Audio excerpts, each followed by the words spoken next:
All right, it's Tuesday, and my favorite media to Raz here, Buffalo Plus, because they really don't break down games very much. They just talk about how people feel and how teams feel and stuff. So it's kind of nice to razz them a little bit.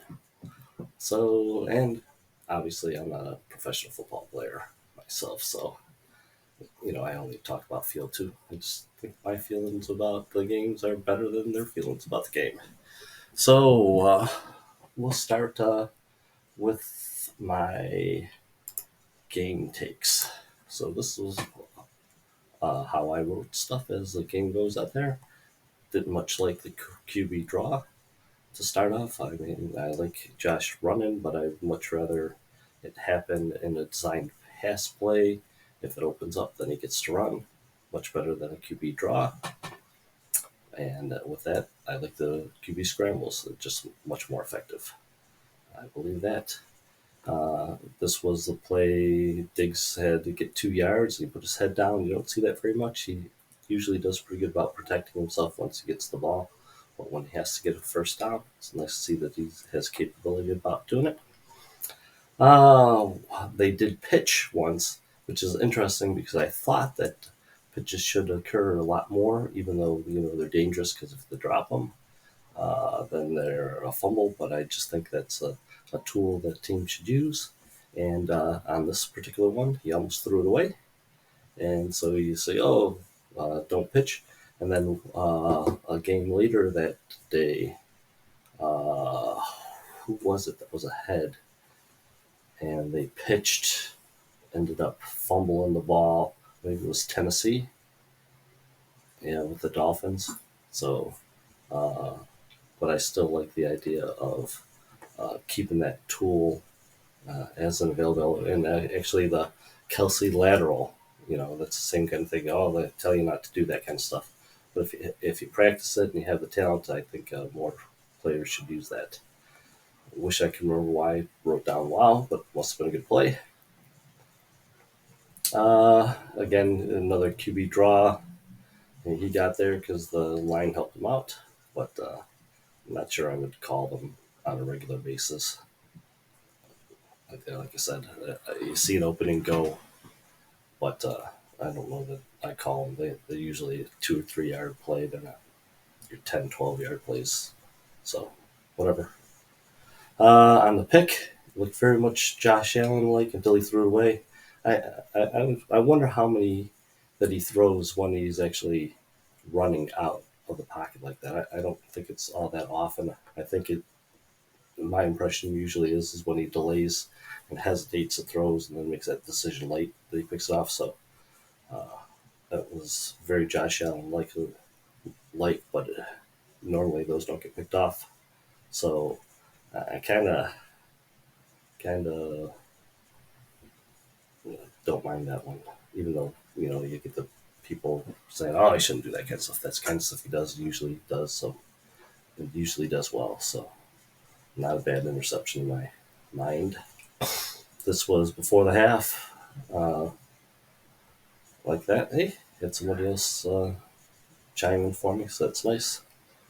I have been writing letters to Sean McDermott because when I did play younger, wise, I could actually take the ball away quite regularly, and I haven't seen anybody else use that technique. And when I took it away, I carried it with me. So, but I'm trying to offer it for sale in the end, and they haven't taken my offer for that yet. I don't think Murray actually caught that ball, but it was nice that they got it. I was that surprised. But then two fake holding penalties afterwards kind of was like my confirmation that the refs knew that he didn't catch the ball either. I'm not sure I like the digs out to the flat calls. I mean, when he drops a pass, those are the ones that he normally drops. So I'm not really sure. Oh, and why am I doing this on Tuesday? Because I've been kind of a little sick. And, sometimes I'm slower. Bass hasn't been getting into the end zone.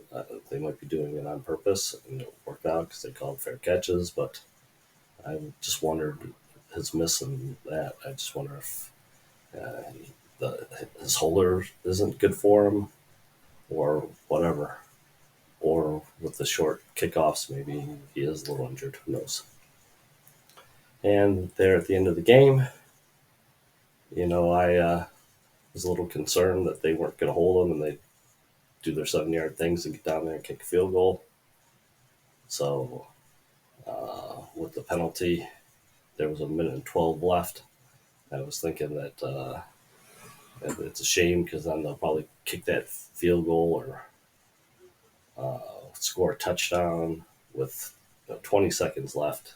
And then they have 20 seconds. With 1:12 left, that would have been quite exciting to me.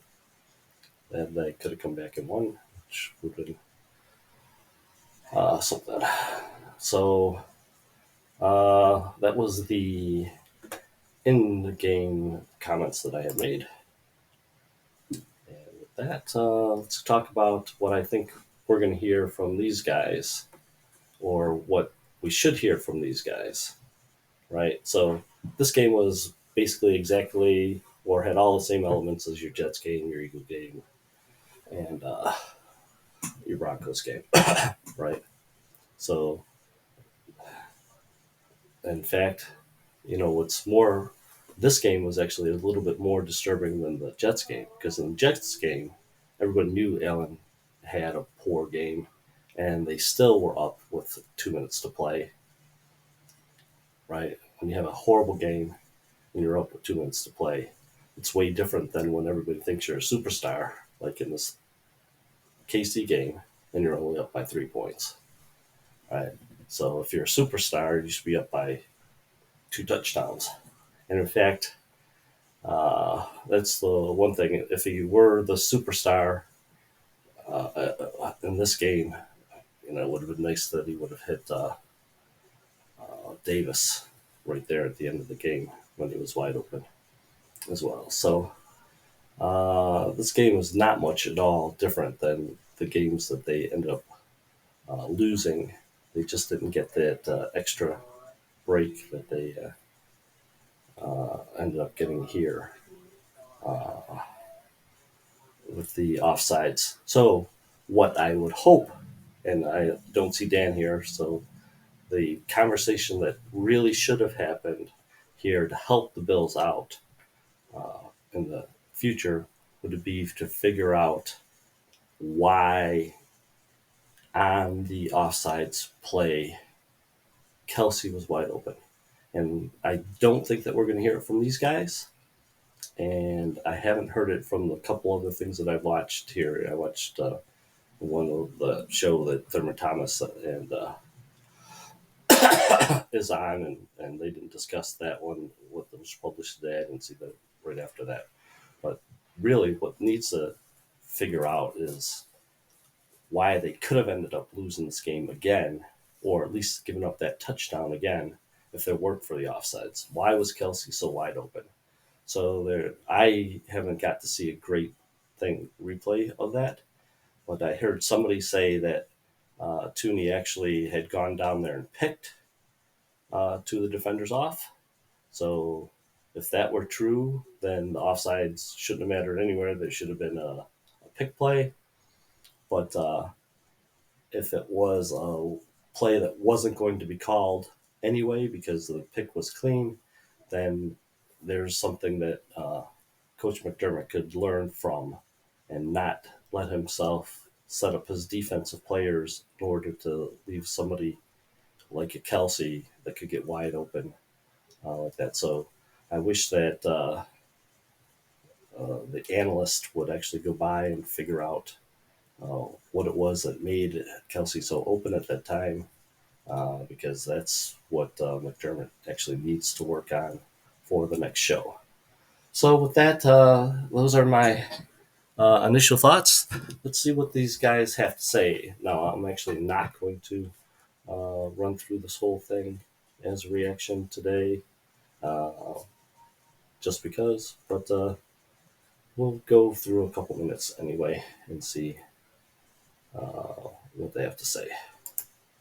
This was a cakewalk. 20-17. The Bills now 7-6 on the season. They are 11th in the AFC playoff standings. I don't care about the numbers. I don't care about 11th.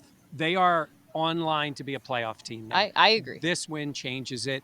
The mess in front of them will subside. If they win games, this team's going to the playoffs. Yeah, absolutely. And I think today was not perfect.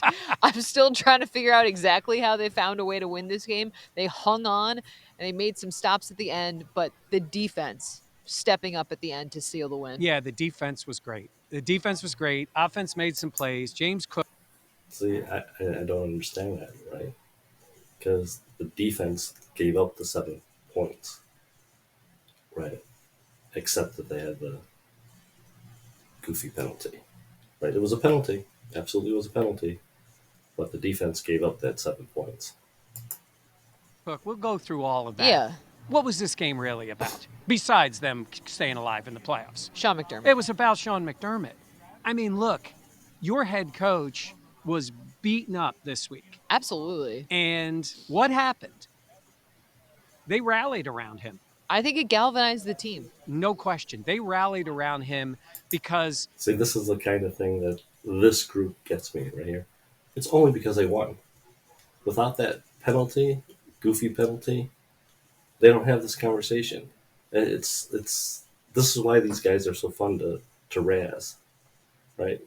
That it's totally devoid of any sense of what could have been, right? They're just euphoric because they got the win.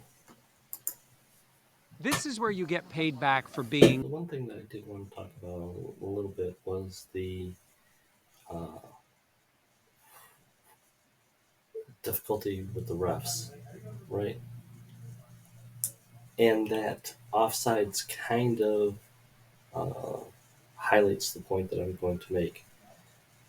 I think all the players are now taught to basically break the rules because that gives them the advantage. So, they line up as close to the line or passively over the line or as far back from the center, so they can stop the rusher, right? And they're taught to hold inside the shoulder pads because they don't think it's going to be seen.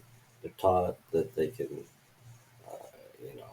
interfere right there because they know that if every play there was a penalty call, that would make the games horrible to watch. And so therefore you're ending up with so many plays that are badly called, right? And these interference calls that are absolutely interference that don't get called. I know the Dallas game, Dallas was ahead, but that guy was so mauled and didn't get the interference called. And that happens like 3 or 4 times in a weekend where you just see it. I think that they need to have a few games out there where they call every penalty and make them so boring that the players are taught to play within the rules. And I think that would help a lot more right there. And I put on